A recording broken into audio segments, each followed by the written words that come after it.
Hey there, welcome to the Bible in 1 Year with Ochidoayi, and I'm your host, Ochidoayi. I have attempted to do the Bible in 1 year before. This is my fourth attempt, and I have chosen to do this every single time I attempted it, something went wrong. So I have done it once, completed it once. This will be my second attempt. And so, in order to keep me accountable, I have decided to share my journey with an audience online. I hope that you draw the lessons that I am drawing and I'll be interpreting my understanding. The aim of wanting to read the Bible in 1 year is so that I can know God for myself and encourage anyone out there who wants to know a bit about God to take up the challenge and read for themselves what God is really about. We have been doing this, and this is the seventh week. Today is day 43, and I'll be telling you about my readings for today. Every single time I do the Bible, I read using this, the Bible, the daily Bible reading guide with Pastors Ina and Sarah Marco, the lead pastors of Family Worship Center. Every day we look at an Old Testament scripture, a New Testament scripture, a little bit of Psalms, and a little bit of Proverbs. So today we are looking at Exodus 34. If you've been following me in any way, you will know that now Moses has broken the 10 Commandments and has gotten into a lot of trouble. He got really angry, and he has been summoned back up to retake the 10 Commandments. So we're reading, our Old Testament reading will be from Exodus 34, 1 to 35. So basically, I have taken down my notes here, and I'm going to try and take down my notes.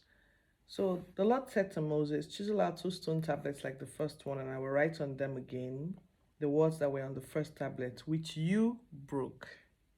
Be ready in the morning, then come up to Mount Sinai. Present yourself to me there on top of the mountain. No one is to come with you or be seen anywhere on the mountain. Not even the flocks and herds may graze in front of the mountain." So basically, Moses goes back up and he does a 40 and 40.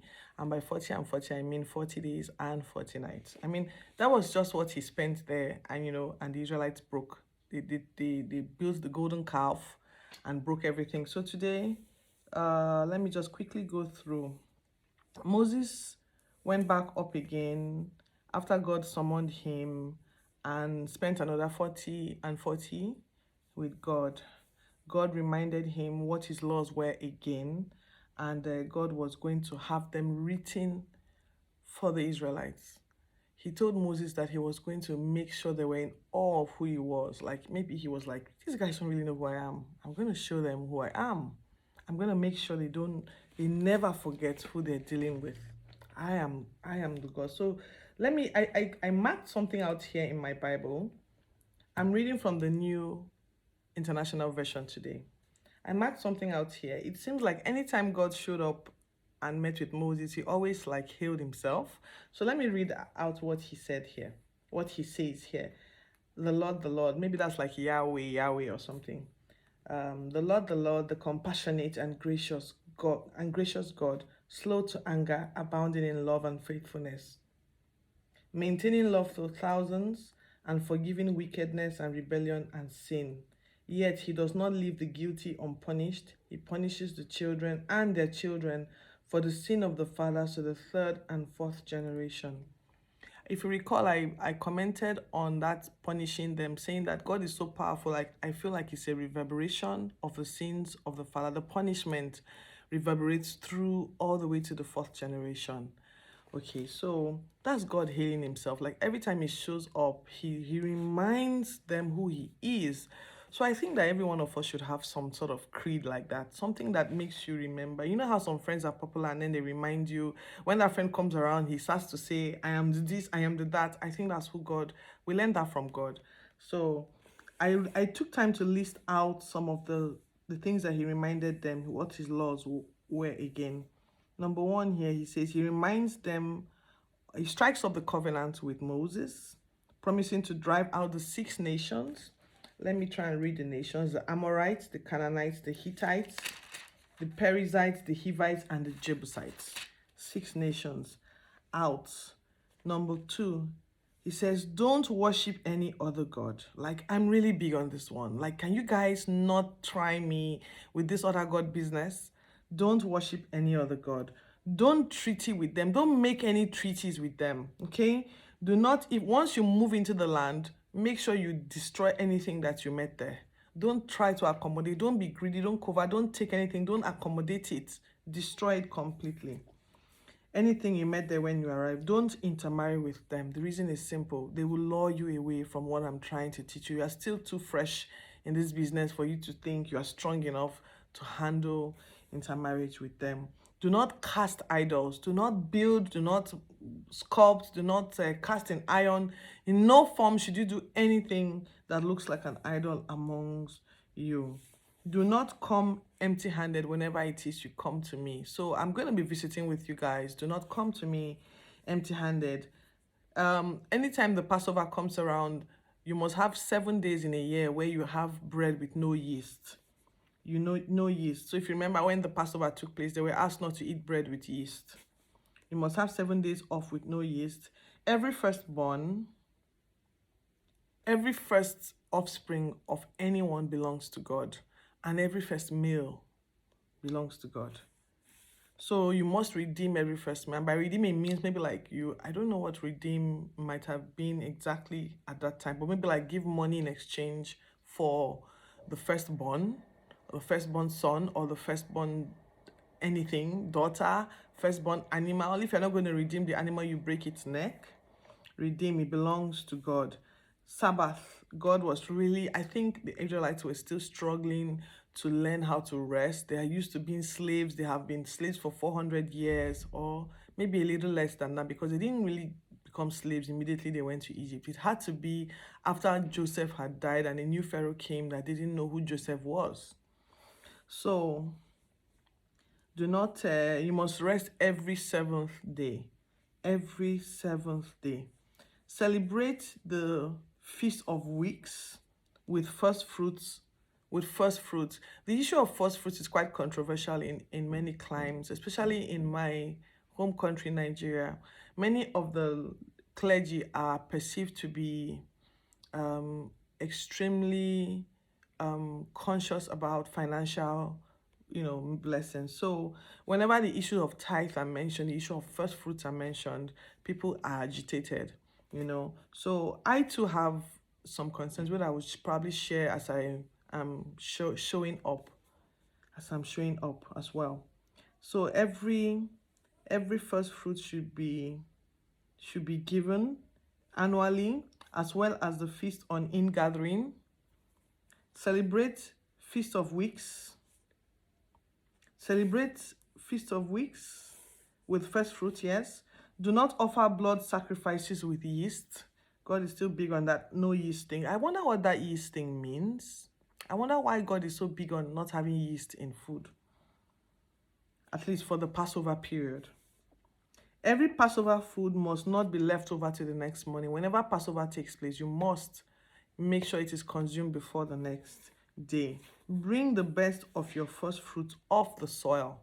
Here it specifically says of the soil and not of the animals. I'm not sure why, but I took note of that. To the house of the Lord. Do not cook a goat in its mom's milk. Maybe they used to eat it back in the day. And then, of course, Moses got all these reminders at the 40 days and 40 nights, second time he had to stay with God and receive the instructions. So God kind of like reminds them again of the Sabbath law and requests that they bring to him willingly all the goats. So if you remember when they were leaving the Israelites, the Egyptians, they were giving a lot of gifts: gold, silver, articles, ornaments, all sorts of things. So now God is finally requesting for them, bring in the gold, the silver. I took time to list them here: the blue, purple, and scarlet fabrics, the fine linen, goat's hair, ram's skin, olive oil, spices, acacia wood, spices for oil and perfumes, stones for their outfits, And then why? Because even though the Israelites were distracted with building the calf and wanting to start another whole religion, God was still focused on the goal. So once everything had calmed down, he told Moses, we are back to the plan. We're going back to the goal. Ask them to start bringing all of these things and let them be willing to do it. So that's our reading for today from the Old Testament. The New Testament, we are still going over the issue of Jesus. Matthew 27, verses 15 to verse 34. After Jesus had been convicted by the Jews, the clergy of the Jews, they sought and bagged his political conviction as well from Pontius Pilate, who was the governor at the time. Pontius was reluctant to condemn him because he, number one, knew that they just envied him and they were just picking a fight with him, all this religious jargon. I don't think that he was a very religious man. And number two, his wife had warned him to avoid their drama. So he openly asked them to choose between a known murderer and Jesus, whom he felt, come on, when you look at that murderer guy and Jesus, you will just let Jesus go. He's actually innocent. But they chose Jesus. They chose Jesus. So he decided to wash his hands in front of them. Look, I'm free of these things. Let this be your decision. And they're like, let it be on our heads and that of our children. Like, who does that? Who carries on problems and then says, look, we take on the problem and we pass the problem on to our children? Okay, I don't want to spend so much time today. Okay, so who does that? So the soldiers flogged Jesus, they mocked him, they jeered him, they took off his outfit, they wore some sort of robe for him, they were clowning around him, teasing him, and when they had beaten him thoroughly, then they decided, okay, we're tired of playing, let's go and do the crucifixion and let's get moving. When they got to they called a guy named Simon who was reluctant, but he was asked to carry the cross. He carried the cross. And they offered wine, and Jesus refused the wine. And so that's where we stopped there. A mob, one thing that stuck out to me was a mob joined to condemn Jesus, even though they didn't really know what the Pharisees were accusing him of. They had all these false witnesses saying things, and people were just there like, look, one of the things I'm learning is I'm never part of the mob. I'm never part of any mob in any social media mob, not me. Mob when they're criticizing the government, not me. Nothing. Don't be part of any mob, because mobs do not usually make the best decisions. Mobs do not usually make the best decisions. Okay, so let's quickly, that's our reading for today. The Old and the New Testament. So the book of Psalms, I'm just going to read it very quickly. It's 10 verses, Psalm 33, verses 12 to 22. 12 to 22. Basically, this psalm says, blessed is the nation whose God is Yahweh, the people he has chosen as an inheritance. That means that there are nations whose God is not Yahweh, whose God is not Jehovah, whose God is not the God that we know today. There are nations who don't serve that God. So when a nation has that as their God, they're kind of like a lucky bunch. Now I think about my country, Nigeria, and I like to believe that Nigeria belongs to God. But I know that there are many contrary voices to that. Many people do not believe that Nigeria belongs to God. And in some climes I've seen on Quora and some places, there are people who actually believe Nigeria to be an Islamic country. When I first saw that, I was really surprised. Like, where did they get that idea from? But I believe that Nigeria belongs to God, and Nigeria is a blessed nation for doing that. So God watches all mankind. His eyes see those who fear him. This is a summary. No king is really saved by the size of his army. No warrior really by his strength. It is really God that saves. No horse can give anyone deliverance when there's a real war. Ultimately, it's God who watches. So when God is on your side, you are better off. That's what the psalm says. It is God who delivers from death and famine. He will wait. So we will wait in hope for the Lord, for he is our help and our shield, and we will trust in him. Our book of Proverbs is just 6 verses. It's talking about wisdom. Let me see. Let me just read this. Wisdom has built her house, and she has hewn out its 7 pillars. She has prepared her meat and mixed her wine. She has also set her table. She has sent out her maids. She calls from the highest point in the city. Let all who are simple, who don't think deeply, who are not very deep critical thinkers, who may not be very intelligent, who may not be very wise, who don't process information deeply, come around, who are ignorant, really. Come around, come and eat my food. Those of you who lack good judgment, and drink the wine that I have mixed. Live your simple ways and you will live. Walk in the ways of understanding. So I wrote here that wisdom has been likened to a lady who has prepared a lavish meal in a house built with 7 pillars, where she has set a table with meat and wine, inviting all unwise people to come and dine with her. I want to encourage us. I am going to take her up on her offer. Every single day, I ask for wisdom to be my big sister, my mom, my brother. Be wisdom. With wisdom, there are many things that you'll be able to do in world. So I hope you have enjoyed my scripture reading for today, and I'll see you tomorrow.